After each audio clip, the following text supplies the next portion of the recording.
Imagine a storm so fierce that it changed the course of history. In March 1888, the Great Blizzard struck the northeastern United States with ferocity, paralyzing cities and claiming over 400 lives. The storm, which began on March 11th, hit without warning, dumping up to 50 inches of snow in some areas and packing winds of up to 80 miles per hour.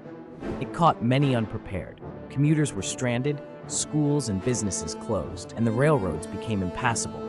New Yorkers were trapped in their homes, and those on the street faced near impossible conditions. Emergency services struggled to respond as the blizzard raged for 2 days, transforming urban landscapes into frozen wastelands. The aftermath was devastating. Thousands of cattle perished, and economic losses soared. Yet the blizzard also prompted advancements in weather forecasting and emergency response protocols.